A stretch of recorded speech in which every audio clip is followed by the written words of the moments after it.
ìtọ́jú náà mú wá. Ìfẹ́ Oyè Elegant Women Association tó káàkiri àgbáyé. Ẹ káàárọ̀ o, ẹ káàsán o. Èmi ọmọ yín, mo fi tọ̀wọ̀tọ̀wọ̀ pẹ̀lú ìtẹríba ó ní mo kí yín yìí o. Máa bẹ̀rẹ̀ lórí bàbá wa Ọọ̀nìrìṣà Ọba Adéyẹyè ẹni ìtàn Babátúndé Ògúnwùsì Ọ̀jájádé second. Mo yí kọ́ ọ̀tún mo yí kọ́ òsì, kádé pẹ́ lórí kí bàtà pẹ́ lẹ́sẹ̀, kí ìrùkẹ̀rẹ̀ dọ́kíní o. Ẹ pẹ́ fún wa, ẹ dàgbà ẹ dògbó o. Ìfẹ́ Oyè Elegant Women Association òun la tún máa ṣe bá a ṣe ń ṣe ní ọdọọdún, tá a kó àwọn ìyá wa jọ láti ṣe ìtọ́jú wọn, torí pé ẹ jẹ́ bàbá wa ní gbogbo àgbáyé. Ẹ̀yin sì ni grand patron Ìfẹ́ Oyè Elegant Women Association for life. Fún tẹ̀tẹ̀ fi tẹ̀ ẹ́ pé ká máa jó lọ, ẹ wà lẹ́yìn wa, a fi tọ̀wọ̀tọ̀wọ̀ pẹ̀lú ìtẹríba a fi kí yín o. Èmi ọmọ yín Lady Tèmilọ́mọ Òsínlátù Lawal JP ó ní mo fi tọ̀wọ̀tọ̀wọ̀ mo fi kí yín. A kú ewu ọmọ tí prince wa ọmọ yìí ló máa jẹ́ àlọ́wọ̀ lẹ́yìn o. Ọgbọ́n àtòyí Olúwa bá a fi jogún fún o. A sì wá kí ìyá wa olórí Ìyélúà Sílẹ̀kùnọlá Ògúnwùsì. Ẹ kú ọwọ́ lómi o, ẹ kú ìtọ́jú prince wa o. Ọmọ yìí ló máa jẹ́ Olúwa dáàbò rẹ̀ bò yín o. Mímí kan kò ní mì yín láṣẹ ti Èdùmàrè. Ààbò Olúwa á wà pẹ̀lú yín o. Mo wá kí bàbá wa àgbà, bàbá yìí, bàbá ẹ̀yẹ, bàbá tó ń tọ́jú ọmọ, tó ń tọ́jú aráalé, tó ń tọ́jú ará àdúgbò. Bàbá pàtàkì Prince Olúrọ́pọ̀ Ògúnwùsì. Kábíyèsí o, ẹ pẹ́ fún wa o, ẹ kó wa jẹ pẹ́. Mo sì wá kí olórí wa àgbà, olórí àgbà Oyè Bùkọ́lá Ògúnwùsì. Ààbò Olúwa á wà pẹ̀lú yín o. Ẹ kú ìtọ́jú bàbá wa o. Ẹ ṣé àdúpẹ́ o. Ìmọ́lẹ̀ ọ̀run á dúró tì yín o. Ààbò Olúwa á máa bá yín gbé. Gẹ́gẹ́ bí mo ṣe sọ, èmi ọmọ yín olùdásílẹ̀ Ìfẹ́ Oyè Elegant Women Association káàkiri àgbáláyé ó ní mo ń kí yín. Àwọn ìyá wa mo kí yín o, orí ìkúnlẹ̀ mo wà. A máa rí yín bá, nǹkan kan ò ní ṣe yín o. Ẹ ní rógun àìsàn o, ẹ ní rógun dùbúlẹ̀ o. A máa rí yín bá. Ààbò Olúwa á dúró tì yín o. A kú ọdún òní, a máa lé sí ni, a ní pẹ̀dín o láṣẹ Ìdùmarè. Ó yẹ kí n wà pẹ̀lú yín gẹ́gẹ́ bí mo ṣe wà pẹ̀lú yín ní ọdún tó lọ, ṣùgbọ́n ogun kòró ṣe jẹ́ pé kò ní dé ọ̀dọ̀ wa yìí. Mi ò tí ì jẹ́ kí lílọ bíbọ̀ níbi tí mo wà kó já geere, torí ẹ̀ ni ẹ̀ ṣe rí mi. Ṣùgbọ́n mo wà pẹ̀lú yín nínú ẹ̀mí, nínú ara, ní gbogbo ọ̀nà ó ní mo fi wà pẹ̀lú yín o. Mo wá ń tọrọ ààbò láti orí ìtẹ́. Olúwa dáàbò rẹ̀ bò yín. Ẹ̀rí jẹ, ẹ̀rí mu, ẹ̀rí ná. Àìsàn kékeré ó kéré ni ọ̀pọ̀ ni kò ní yà sí ọ̀dọ̀ ẹnikẹ́ni nínú yín. A kú ọdún ìní, a sì wá dúpẹ́, a yin Ọlọ́run lógo. Ní ọdún tó kọjá, tẹ́ ẹ bá rántí olùdarí ètò ní ọjọ́ náà tí wọ́n kó sínú ẹ̀mí, tí olórí Yèyélúà tí wọ́n wà pẹ̀lú wa ní ọjọ́ yẹn, wọ́n sì kó sínú ẹ̀mí. Wọ́n ní tó bá fi máa di ọdún tó ń bọ̀ pé olórí wa Yèyélúà Sílẹ̀kùnọlá pẹ̀lú ọkùnrin làǹtìlanti nọ́mbà wa fi dúpẹ́ lọ́dọ̀ Olúwa. Ọba tó ń ṣe ìlérí ayọ̀, tó mú ìlérí ayọ̀ ṣẹ, ó mú ìlérí ayọ̀ ṣẹ o. Ògo ni fún orúkọ yín bàbá, ìyìn ni fún orúkọ yín. Ẹ sọ̀rọ̀ ó sì di mímú ṣẹ. Alágbára mímọ́ òde ọ̀run, ẹ̀yin mọ̀lẹ́kà tí ń jẹ́ mímọ́ mọ́, ẹ ṣé o, ẹ ṣé o, ẹ ṣé o. Ẹ̀yin ìyá wa gbogbo tó sì jẹ́ pé wà nínú ẹ̀mí ní ọjọ́ náà, ẹ̀yin náà bá wa fi àṣẹ, ẹ bá wa fi tẹ̀ ẹ́. Àṣẹ náà ó sì di gbogbo ṣẹ. Ẹ pẹ́ fún wa o, ẹ dàgbà o, ẹ dògbó o. Nǹkan kan mímí kan kò ní mì yín pẹ̀lú àṣẹ Èdùmàrè. Ààbò Olúwa jọba o. Ijó ló yẹ ká máa jó, ayọ̀ ni ó yẹ ká máa yọ̀. Ògo, ìyìn, alágbára mímọ́ òde ọ̀run, a máa yìn yín o, a máa kálelúyà. Olúwa ò ṣé o, Olúwa ò ṣé o, Ọlọ́run ò ṣé o, Olúwa ò ṣé o, Ọlọ́run ò ṣé o, Olúwa ò ṣé o, Ọlọ́run ò ṣé o, bàbá. Ẹ̀yin ìyá mi, mo dúpẹ́ lọ́wọ́ yín o. Tẹ́ ń fi tọkàntọkàn, tẹ̀mítẹ̀mí, tẹ́ ń bá wa fi bá gbogbo ètò yìí lọ. Ẹ túbọ̀ máa fàdúrà ràn wá lọ́wọ́ o níbi tí ilé ìbá dé dúró yìí. Ẹ gbàdúrà ní ọdún tó lọ, ẹni tá a bá fi máa padà a ti bá dé ibi gíga, a dẹ̀ bá ilé ìdébi gíga o. Tá a ṣe wá máa parí ẹ̀ tọ́lọ̀ máa parí ẹ̀, oníkẹ́ tó máa bá wa fi sínú ẹ̀mí. Tí ẹnikẹ́ni ò ní pẹ̀dínú wa, tí ààbò Olúwa máa wà pẹ̀lú gbogbo wa, oníkẹ́ máa bá wa fi sínú ẹ̀mí ní gbogbo ìgbà. Tá a máa rọ́wọ́ yọ, tá a máa tọ́jú yín, tá a máa ṣe kẹ́yìn, oníkẹ́ máa fi sínú àdúrà ní gbogbo ìgbà. Ààbò Olúwa á dúró tì yín o. Bàbá wa Prophet Ọlárewájú, mo kí yín o. More anointing in the name of Jesus. More anointing in the name of Jesus. More anointing in the name of Jesus. Olùjọ mímọ́ ò ní fi yín sílẹ̀ o.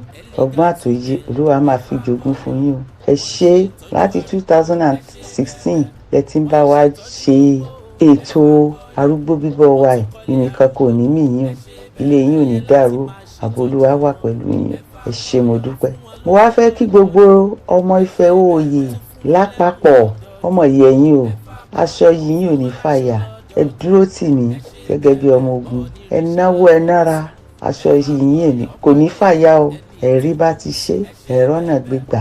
Gbogbo ibikíbi tẹ́ ẹ ti ń rówó tẹ́ ń náà yìí, àbùdí ní omi òkun Olúwa máa bùkún fún yín lé. A máa bùkún yín fún yín lóde. A máa bùkún fún yín ní ìrìn àjò. Gbogbo àdáwọ́lé yín ló máa yọrí sí rere. Ifẹ̀ Òòyè olórí ayé gbogbo. Ifẹ̀ Òòyè olórí ayé gbogbo. Olórí ayé gbogbo. Olórí ayé gbogbo.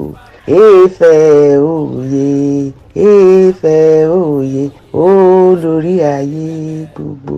Mo dúpẹ́ lọ́wọ́ yín. Àjọṣepọ̀ wa kò ní bàjẹ́ o. Ṣùgbọ́n mi ò wá ní ṣàìdárúkọ Lady Princess Dr. Ọmọlára Ọlárewájú àti Lady Bùsáyọ̀ Òbísákín bẹ́ẹ̀ ṣe ń tọ́jú àwọn arúgbó láì jẹ́ pé mo wà ń bẹ̀. Olúwa tọ́jú ilé yín, á tọ́jú ọ̀nà yín. Bí mo ṣe ń pè yín lẹ́ẹ̀kan tẹ́ ń dáhùn lẹ́ẹ̀méje, aláàánú á dìde fún yín, olùrànlọ́wọ́ á dìde fún yín. Ẹni ṣiṣẹ́ o, ẹni tójú ilẹ̀ mọ́lẹ̀. Ọmọ aráyé ò ní rídìí yín o. Ààbò Olúwa jọba lórí gbogbo ọmọ Ifẹ̀ Òòyè káàkiri àgbáláyé. Mo kí yín, mo yìn yín. Ẹ̀yin bí ọkùnrin, obìnrin bí ọkùnrin, ojú dànsákì sí yín. Ẹni kí n máa jó lọ wájú, ẹlẹ́wà lẹ́yìn mi bí ọmọ ogun. Mímí kankan omi wá. Hallelujah. Ògo ìyìn ní fún orúkọ mímọ́ yín. Ẹ ṣé mo dúpẹ́ o. Ẹ ṣé mo dúpẹ́ o. Ẹ ṣé mo dúpẹ́ o. Ẹ máa rí ná, ẹ máa rí lò. Gbogbo ibikíbi tá a ti ń rówó ibi ò ní gbẹ o. Olúwa wà pẹ̀lú wa. Tilétilé, tọmọtọmọ, gbogbo àdáwọ́lé wa yọrí sí rere. Ọdọọdún, lọ́dọọdún, lọ́dọọdún, lóṣùn, lọ́jọ́, ní gbogbo ọjọ́ gbogbo tá a bá ti dáwọ́lé á máa yọrí sí rere. Wọn ò ní fi ẹnikẹ́ni ṣe àwátì ní àṣẹ Èdùmàrè. Ìmọ́lẹ̀ ọ̀run á máa bá wa gbé. Ojú ò ní tì wá o. Ẹ̀yin ìyá mi lẹ́ẹ̀kan sí, ẹ kú kalẹ̀ o. Ẹ máa jẹ, ẹ máa mu, ẹ máa yọ̀tọ̀ mi. Ẹ jẹun ọmọ pẹ́pẹ́pẹ́. Èmi ọmọ yín ò ní mo tún kí yín lẹ́ẹ̀kan sí. Lady Tèmilọ́mọ Wòsílátù Lawal JP, olùdásílẹ̀ àti ààrẹ Ifẹ̀ Òòyè Elegant Women Association káàkiri àgbáyé. Ó ní mo fi tọ̀wọ̀tọ̀wọ̀, ìtẹríba, ìfọ̀kànbalẹ̀, ó ní mo fi kí yín o. Ẹ ṣé, ẹ ṣé, ẹ ṣé, mo dúpẹ́ o. Alájà wa Àjọkẹ́ Sàkáfà wọlé.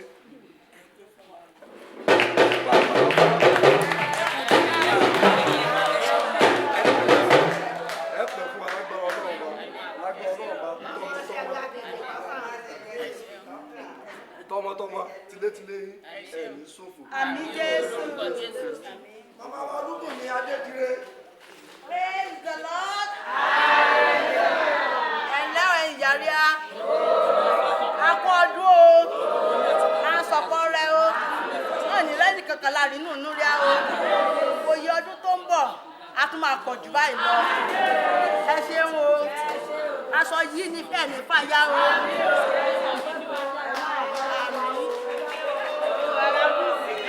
A kú ọdún èmi o. Èmi wá ṣe aṣọ́pọ̀lọpọ̀ ọdún láyé o. Ẹ ṣé o. Ẹ ṣé àdúgbò. Eégún ńlá ní kẹ́yìn gbalẹ̀. Tí n bá ní pé wọ́n tó mi bí lọ́mọ, ó tó bẹ́ẹ̀. Tí n bá sọ pé àǹtí mi, ó tó bẹ́ẹ̀. Àwọn gan-an ní alukoro fún ẹgbẹ́ yìí. Tó bá sọ wípé èèyàn gbọ́nú gbọ́n lẹ́yìn, orí ẹ̀ gbé. ẹni yìí ni wọ́n ẹni ẹ̀yẹ̀ sí mo respect wọn gan wọ́n bí mi lé wọn lọ́wọ́ ni wọ́n sì fi kábà rẹ mi mú rí ṣùgbọ́n oníjàgbọ̀n lèmi náà jogún ẹ̀ ni. oníjàgbọ̀n lèmi náà àǹtí mi dáadáa ni ó tó mi bí lọ́mọ lady princess doctor kì í ṣe doctor gbọ́dọ̀ wọ́n kàwé débẹ̀ ni ọmọlára ọlárẹ̀wájú àṣàbí àṣàbí o.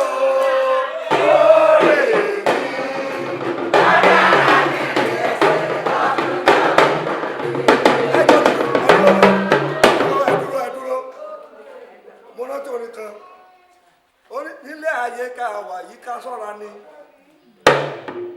ayé ìfẹ́ràn ọ̀nìyàn torí bí ẹlẹ́dàá ọ̀nì àwọn fẹ́lẹ́ bonú ọ̀nìní ṣebí aláṣàbí ọ̀rẹ́ dání ò tó pẹ́ ni abínibí ń dání ṣùgbọ́n kọ́ni má jẹ̀bi ọ̀nìyàn kọ́ni má jẹ̀bi ọ̀rẹ́ torí ìbénìyàn jẹ̀bi ìmúlẹ̀ bẹ́ẹ̀nìyàn jẹ̀bi ọ̀rẹ́ ohun tí ń bí mi oníṣàrí bí mi ọmọ rárá fẹ̀sọ̀ sílé ayé yìí o ẹ̀rọ rárá fẹ̀sọ̀ torí báyé bá ti dá.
Ahmed lọ sọ mí lọ́jọ́ súná gbàràmọ́sá ibùkún ní bàbá tó bí mi lọ́mọ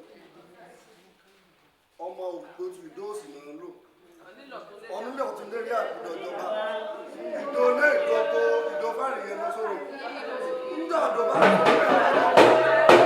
sábẹ́ ní pẹ́tù àrí gírígírí ó pẹ́tù dọ́ọ̀nà ìdérò ní kékeré ìdó àyíṣáyé ní ìbáyíṣáyé bí ọmọ bíi lẹ́mẹ̀rọ ọmọ ọjọ́ ọba ìgbégbé ọ̀lẹ́sẹ̀ bàbá mi fẹ́ràn yìí jẹ ó fa di ẹsẹ̀ lóṣòrò rẹ̀ ìyá lọmọ onírò tó a máa fọ̀ sínú aṣọ báyìí a máa mú oṣù jòrò ọdún wọn ní dìgbà.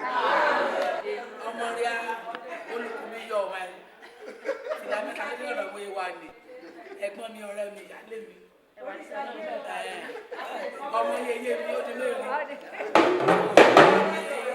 òun ni agbátẹrù wọ́n sì máa ń ṣe ìtọ́jú àwọn oúnjẹ yẹn wọn fẹ́ wọn nítorí àti máa tún kó gbogbo ẹ̀ wà níta wọ́n kàn máa pe bíi mélòó kan káwọn mọ́ náà fi ṣàṣẹ lórí fídíò tó bá ti wá níta kálukú máa gbé tiẹ̀ níta oúnjẹ náà wọ́n ti díṣẹ́ lọ́wọ́ torí wọn kàkà pẹ́ nínú bíi so wọ́n ti ṣe oúnjẹ ta everything ó wà ta àkàmọ́ máa gbé mọ́tò àdé máa gbé wọ́n sínú mọ́tò ẹ̀ẹ́dẹ́ máa lọ ṣùgbọ́n máa fẹsẹ̀ máa jó kóṣẹ̀ tó máa rú ẹ máa báyà wá olórí àgbàjọ ibi àárín ibi kílẹ̀ àdéhùn orí báyìí jó ní rẹ́rẹ́rẹ́.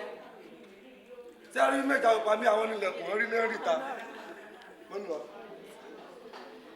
ẹ ṣé mo kí gbogbo wa lẹ́ẹ̀kan sí i a kú ọdún o ẹ̀mí wa ṣe púpọ̀ ẹ̀ àṣọ ọ̀pọ̀lọpọ̀ ọdún láyé láti pín kínní ìmáa pé mọ̀mọ́ wa olórí àgbà àwọn ni wọ́n máa bá wa gbé fún àwọn ìyá gẹ́gẹ́ bá ṣe sọ ìwọ̀nba tá a kó síbì lákàn máa fún àwọn èèyàn nínú ilé tá a bá wá ti ń jáde líìsì wa ti wà níbí tá a bá ti ń jáde a máa pè wá a máa gba ráìsì wa a máa gbòòrò wa a dẹ̀ máa gbóúnjẹ wa a máa wọnú mọ́tò wọn á lè máa kó wa padà bá a ṣe wá síbí sódà a ní pẹ́ púpọ̀ níbí ká lè ṣe gbogbo ẹ̀ pápápá màmá wa olórí àgbà ẹ bá bọ́ sí kàmá ẹ̀yin lẹ́ máa bá gbé fún àwọn ìyá.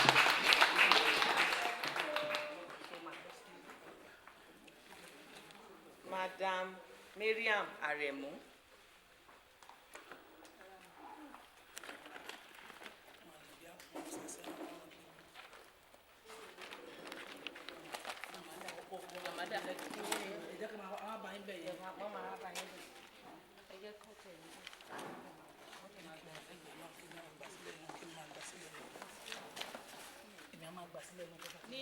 ní àtọwọ́ àwọn Ifẹ̀ Oyè elegant women wọ́n ní lọ́dún yìí ká gbé oúnjẹ ìfún yín pé bẹ́ẹ̀ bá ṣe ń jẹ kò ní run yín nù pé àjẹyè lẹ máa jẹ wọ́n ní ẹ̀yin bẹ́ẹ̀ gba tọdún yìí lẹ máa gba tọdún tó ń bọ̀ ẹ jẹ́ ẹ fi ṣe nǹkan rere ẹ fi gbé àwọn ọmọ tuntun wọnú ilé yín ó ṣe máa rí nìyẹn lórúkọ Jésù.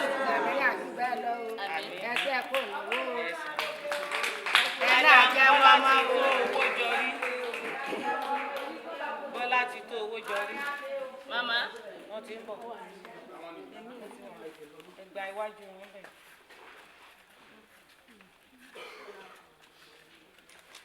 Màmá àwọn Ifẹ̀ Oyè elegant women wọ́n ní ká fún yín ní oúnjẹ yìí wọ́n ní kò ní pa yín lórí wọ́n ní àjẹyè lẹ máa jẹ wọ́n ní kò ní run yín nínú o wọ́n lè fi ṣe nǹkan rere o òye àmọ́dún ẹ̀yin lẹ máa gbà á orí olórí òní gbà ṣe yín ṣe.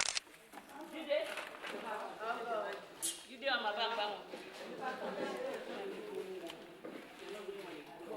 ọmọ ti gbà tán dúró sí báyìí ta ni ó yẹ pẹ̀lú mi.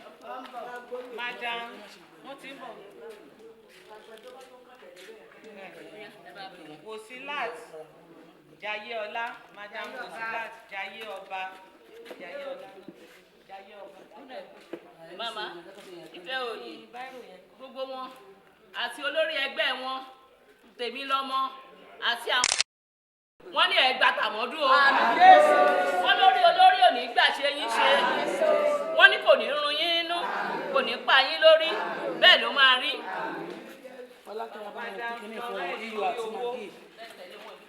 Madam Florence orí owó.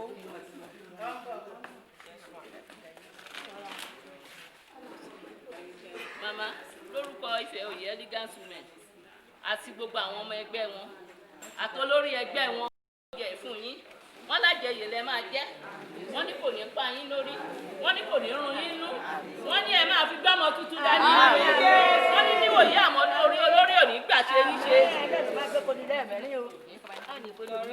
Màmá ní àwọn ẹgbẹ́ Ifẹ̀ Oyè elegant women látọ̀dọ̀ olórí ẹgbẹ́ wọn Tèmilọ́mọ Wòsílátù àti gbogbo àwọn ọmọ ẹgbẹ́ wọ́n ní níwòye àmọ́dún àwọn àtúnrí yín jó wọ́n làwọn á rí yín yọ̀ wọ́n ní gbogbo àwọn làwọn máa rí yín jó wọ́n lórí olórí òní gbà ṣe àwọn ṣe wọ́n lórí olórí òní gbà ṣe ẹ̀yin náà ṣe o wọ́n ní kò ní run yín nú kò ní pa yín lórí. Màmá wa Àjọkẹ́ Olúṣẹ́gun.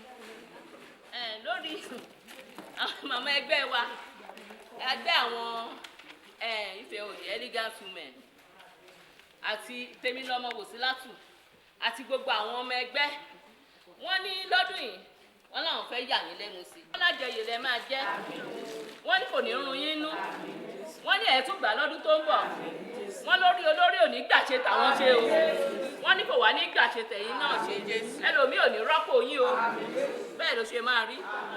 Olórí àgbà wọ́n ní àwọn fẹ́ fún yín ní ẹ̀bùn 500 naira bẹ́ẹ̀ ṣe jókòó yẹn.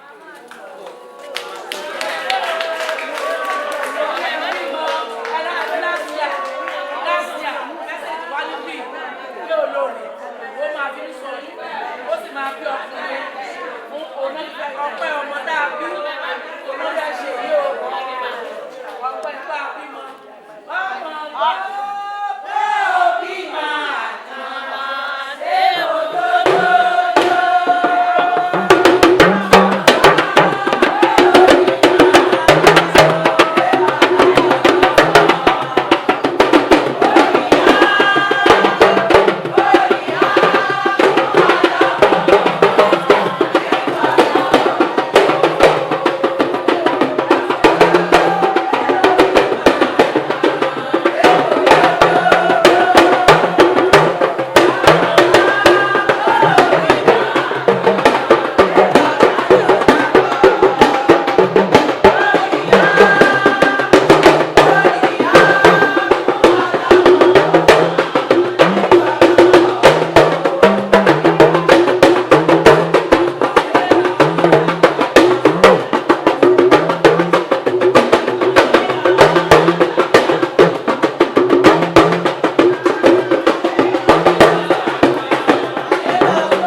arúgbó wọ́n tún kọ́lé arúgbó láti máa ṣètọ́jú wọn ẹ fàkọyọ ọmọ nìyí jọ ẹ fàkọyọ ìfẹ́ òye elegant women ẹ ṣe bẹ́bẹ́.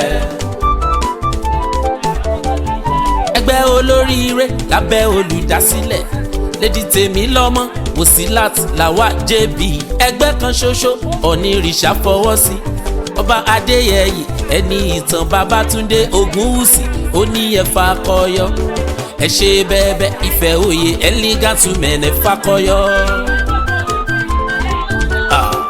ìtọ́jú náà mú wá ìfẹ́ òye elegant women association tó káàkiri àgbáyé ká ṣètọ́jú opó ká ṣètọ́jú arúgbó wọ́n tún kọ́lé arúgbó àti má ṣètọ́jú wọn ẹ fàkọyọ ọmọ nìyí jọ ẹ fàkọyọ ìfẹ́ òye elegant women ẹ ṣe bẹ́ẹ̀bẹ́. olórí wa ẹ fàkọyọ Lady Tèmilọ́mọ Lawal ẹ ṣe bẹ́ẹ̀bẹ́. ìfẹ́ òye elegant women ẹ fàkọyọ wọ́n ń ṣètọ́jú arúgbó ẹ ṣe bẹ́ẹ̀bẹ́. wọ́n ń ṣètọ́jú opó ẹ fàkọyọ wọ́n tún kọ́lé arúgbó jọ ẹ ṣe bẹ́ẹ̀bẹ́. ìyẹn láti máa ṣètọ́jú wọn ẹ fàkọyọ wọ́n fún wọn lóúnjẹ lọ́dọọdún ẹ ṣe bẹ́ẹ̀bẹ́. wọ́n tún fún wọn lẹ́bùn lọ́dọọdún ẹ fàkọyọ wọ́n fún wọn láṣọ lọ́dọọdún ẹ ṣe bẹ́ẹ̀bẹ́. onírìṣà fọwọ́ sí ẹ fàkọyọ ọba Adéyẹyè ẹni ìtàn Ògúnwùsì ẹ ṣe bẹ́ẹ̀bẹ́. wọ́n ní ẹ fàkọyọ jọ ẹ fàkọyọ gbogbo ọmọ ẹgbẹ́ ẹ ṣe bẹ́ẹ̀bẹ́. káàkiri àgbálá ayé ẹ fàkọyọ elegant women ìtọ́jú náà mú wá ìfẹ́ òye elegant women association tó káàkiri àgbáyé ká ṣètọ́jú opó ká ṣètọ́jú arúgbó wọ́n tún kọ́lé arúgbó láti má ṣètọ́jú wọn ẹ fàkọyọ ọmọ nìyí jọ ẹ fàkọyọ ìfẹ́ òye elegant women ẹ ṣe bẹ́ẹ̀bẹ́.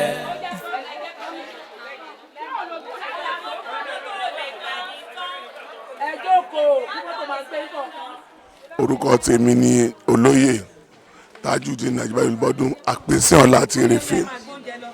inú mi dúró láti wà bí ilé ni o nítorí pé yìnyín kíni kẹ́ni kò ṣe òmíì ohun tí ìfẹ́ òye elegant women association ṣe lé ní nǹkan ńláńlá ni nítorí pé gbogbo alágbàdo àbíká dàgbà ẹ bá dẹ̀ fẹ́ dàgbà náà àtọ́jú àgbà nítorí pé díẹ̀ bá dàgbà náà ló fi rí òpin ayé ló fi mọ tó ṣẹlẹ̀ tó jẹ́ múnú ẹ̀dùn lọ́jọ́ òní pẹ̀lú nǹkan tó ń ṣe ń bì àdúrà pọ̀ ẹni gbogbo Nàìjíríà gbogbo ayé ló ń dàrú àdúrà ló ń sólé ayé ró àdúrà tí wọ́n ṣe ń bì gbogbo àwọn tán dáwó tí wọ́n ṣe lè tó dà yìí lábọ̀ Ọlọ́run ilé àtọ̀nà wọn á máa rẹwà Olúwa máa dáàbò rẹ̀ bò wọ́n inú wọn sì máa dùn wọ́n á máa ní mọ́ní wọ́n á máa rí àpò wọ́n máa rápò kọ́ bọ̀ wọ́n á lọ́wọ́ àdé máa pèsè fáìní wọn inú mi dùn gan-an torí pé nítorí gbogbo ọgbọ́n máa ṣe eléyìí tó náà gbọ́lagbà tí wọ́n lè ṣe wàhálà mọ́ tẹ́ wọ́n á pè wọ́n tọ́ wọ́n á kẹ́ wọ́n tọ́ wọ́n á gẹ̀ wọ́n inú wọn dùn ọ̀pọ̀lọpọ̀ wọn máa sọ pé tó wáyé kọ́kú lónìí wọn ilé òkú wọn ní ọdún tó ń bọ̀ àwọn nírètí pé àwọn máa ṣe nǹkan rere nítorí náà ẹ̀mí wọn á tún gùn sí inú mi dùn gan-an wọn tó ṣe láti rí alága wọn president ìyáàfin Wòsílát Lawal ẹ máa mọ̀ ṣe o ẹgbẹ́ yẹn máa gbéjà o ẹni yọkú o ẹ̀dẹ̀ ní pẹ̀lẹ́ ẹ máa lé sí ni inú mi dùn gan-an o ẹ ṣé púpọ̀.